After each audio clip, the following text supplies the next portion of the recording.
సింహరాశి వారికి శ్రీ పరాభవనామ సంవత్సరంలో ఒకవైపు అష్టమ శని సంచార స్థితి జరుగుతూ వచ్చినటువంటి ఉగాది పండగ సందర్భంగా వీరి యొక్క ఆదాయ వ్యయాలతో రాజయోగాన్ని ఎలా పొందాలో ఈ వీడియోలో సవివరంగా సంపూర్ణంగా తెలుసుకుందాం.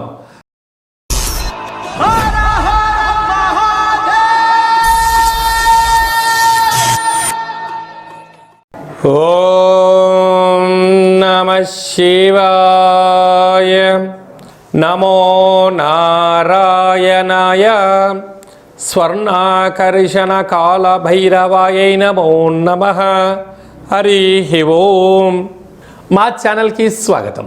చూస్తున్న వీక్షకులకు ప్రేక్షకులకు ప్రియ కాల భైరవ భగవద్బంధులకి స్వాగతం పలుకుతూ మమ్మల్ని ఎంతగానో ఆదరిస్తూ ఉండబడినటువంటి ప్రియ సోదర సోదరీమణులకు, జ్యోతిష్య అభిమానులకు, సనాతన ధర్మ సంరక్షకులకు అందరికీ కూడా తెలుగు ఉగాది పండగ శ్రీ పరాభవనామ సంవత్సర పండగ శుభాకాంక్షలు.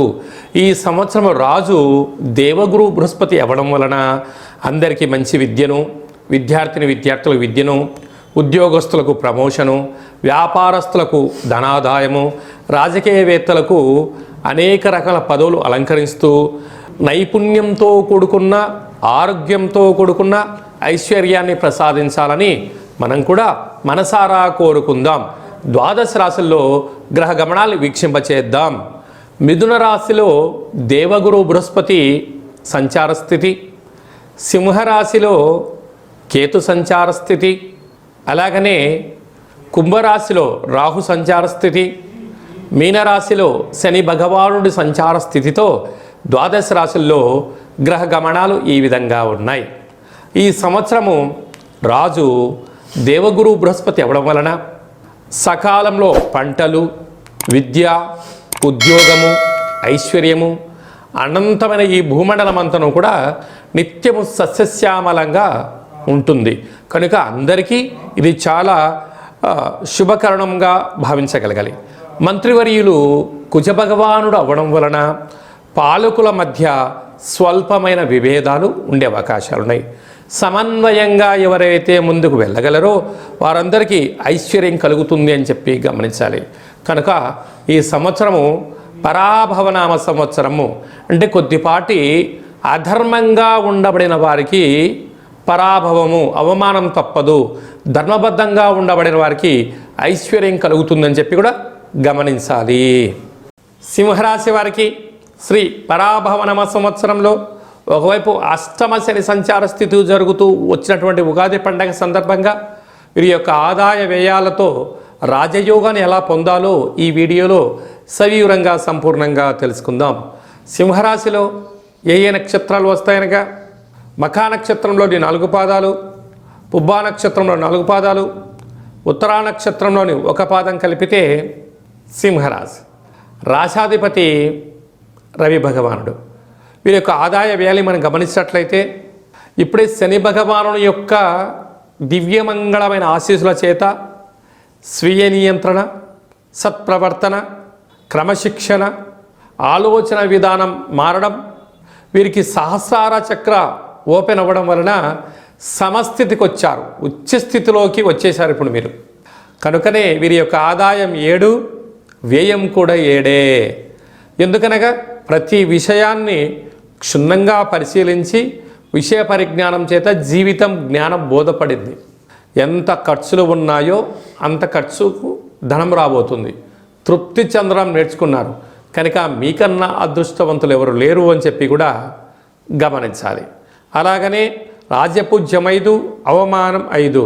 కనుక మీరు ధర్మబద్ధంగా ఉండడం, ఆధ్యాత్మిక చింతనగా ఉండడం, ఉండబడిన వాటితో తృప్తి చెందడం నేర్చుకున్నారు. కనుకనే మీకన్నా నాయకుడు లేరు అని చెప్పి గమనించాలి.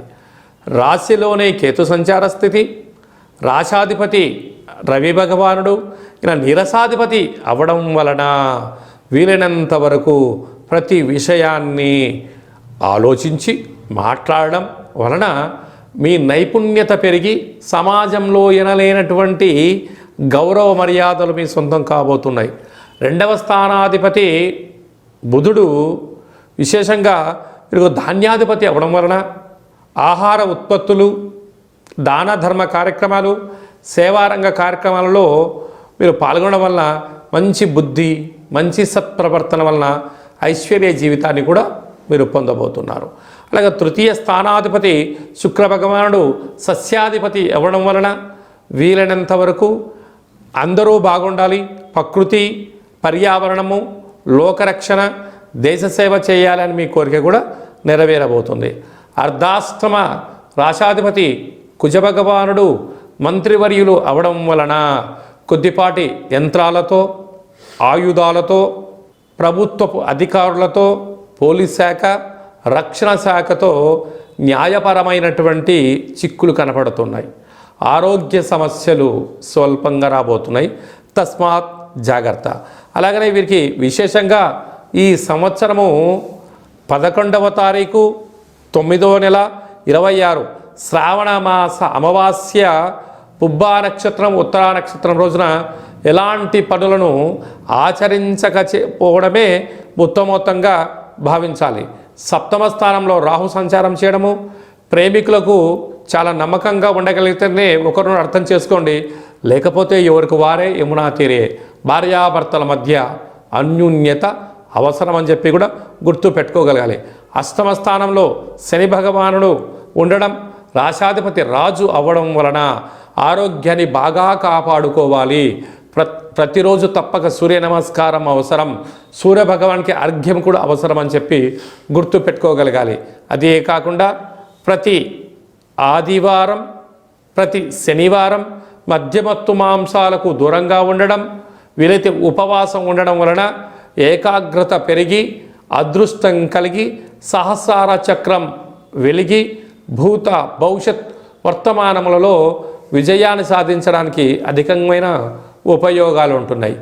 వ్యయంలో విశేషమైనటువంటి లాభస్థానంలో దేవగురు బృహస్పతి ప్రస్తుతం సంచారం చేయడం, వ్యయంలోకి రావడం వలన యమునా నది పుష్కర స్నానము, అలాగనే పరమేశ్వరుడికి రుద్రాభిషేకము, ప్రతి శనివారము ఉపవాస దీక్ష, చాపపైన పడుకోవడము, ఏమైనా కొద్దిపాటి శక్తి కలిగితే మీరు ఆ కోణార్కు దేవాలయాన్ని దర్శించి సూర్య భగవానుని యొక్క దర్శనము, పూరి జగన్నాథుడి యొక్క దర్శనం చేయగలిగినట్లయితే జాతకంలో ఉండబడిన దోషాలు తొలగి ఐశ్వర్యం కలిగి సంపూర్ణమైనటువంటి మూలాధారం నుంచి సహస్రార చక్రాలను అదుపులో ఉంచుకొని నియమ నిష్టల ద్వారా వాటిని మెడిటేషన్ చేయగలిగినట్లయితే ప్రతి విషయాన్ని జాగ్రత్తగా భద్రపరుచుకొని అన్ని రంగాలలో విజయం సాధిస్తారు అని చెప్పి గమనించాలి.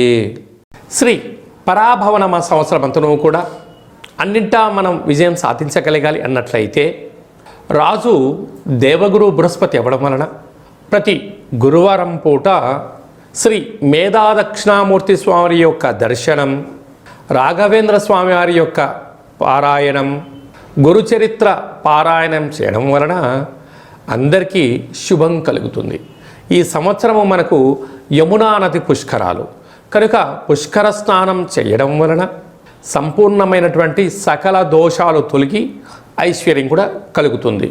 అలాగనే మంత్రివర్యులు కుజభగవానుడు అవ్వడం వలన శ్రీ వళ్ళీ దేవసేన సుబ్రహ్మణ్యేశ్వర స్వామివారి యొక్క అష్టకాన్ని వినడం, ప్రతి మంగళవారం పూట కుజుడికి సంబంధించిన పూజా కార్యక్రమంలో పాల్గొనడం, షష్ఠీ తిథి యందున దేవాలయంలో పాలు పోసి లేకపోతే పుట్టలో పాలు పోయడం వలన కుజభగవాను యొక్క ఆశీస్సులు కలుగుతాయి.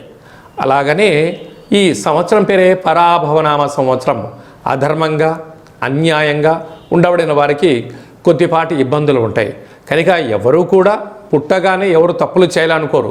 కాలక్రమేణా కొన్ని జరుగుతూ ఉంటాయి. కనుక వీటిని అధిగమించగలగాలి అన్నట్లయితే కాలాన్ని శాసింపజేసే శక్తి కాలభైరవుడికి ఉంటుంది. కనుక ఒక్కొక్క నెలలో ఒక్కొక్క రకమైన కాలభైరవుడు ఉంటాడు. కాళభైరవ నామ స్మరణ, అష్టకాన్ని వినడం, గృహంలో కూష్మాణ దీపాన్ని పెట్టుకోవడం, కుక్కలకు ఆహారాన్ని ఏర్పాటు చేయడం, పక్షులకు ఆహారాన్ని ఏర్పాటు చేయడం వలన సకల గ్రహ దోషాలు తొలగిపోతాయి. అలాగనే మీ వ్యక్తిగత జాతకం తెలుసుకోవాలనుకుంటున్నారా?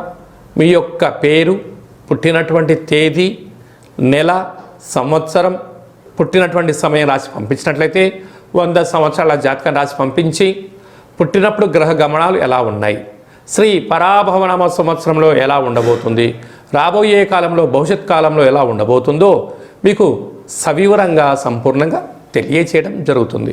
చాలామందికి డేటా బర్త్లు లేనటువంటి వారికి మీ పేరు యొక్క మొదటి అక్షరాన్ని అనుసరిస్తూ ఆదాయ వ్యయాలను కూడా వివరిస్తూ రాజపూజ్య అవమానాలను తెలియచేస్తూ సంపూర్ణమైన కాళభైరవ ఉపాసన చేత గవ్వల ద్వారా రమణ శాస్త్రం ద్వారా భూత భవిష్యత్ వర్తమానాన్ని తెలియజేయడం జరుగుతుంది. కనుక ఈ కింది నెంబర్ను సంప్రదించి అపాయింట్మెంట్ తీసుకొని సంప్రదించగలరు. శ్రీ పరాభవనామ సంవత్సరం అంతనూ కూడా అందరికీ నిండు 100 ఏళ్ల ఆయురారోగ్యాలు, ఐశ్వర్యము, ఆనందము, పాడి పంట, ఐశ్వర్యము, స్వయం కృషి, పట్టుదలతో అందరికీ విజయాలు కలగాలని కోరుకుంటూ మనసారా కాళభైరవ స్వామి యొక్క ఆశీస్సులు. ఓం కాళకాలాయ విద్మహే కాళాతీతాయ ధీమహి తన్నో కాళభైరవ ప్రచోదయాతు.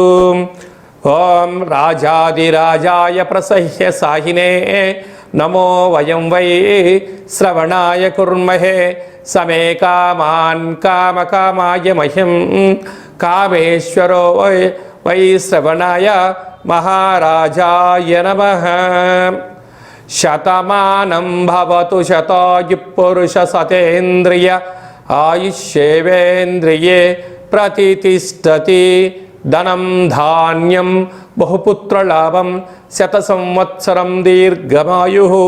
శ్రీ పరాభవనామ సంవత్సరాంతం అఖండం నిత్యం శాంతిరస్తు, వృద్ధిరస్తు, తుష్టిరస్తు, అవిఘ్నమస్తు, ఆయుష్యమస్తు, ఆరోగ్యమస్తు. స్వస్తిం శివం కర్మాస్తు. కర్మ సమృద్ధిరస్తు, వేద సమృద్ధిరస్తు, పుత్రపౌత్రాదిరక్షంతు. సర్వే జనా సుఖినో భవంతు.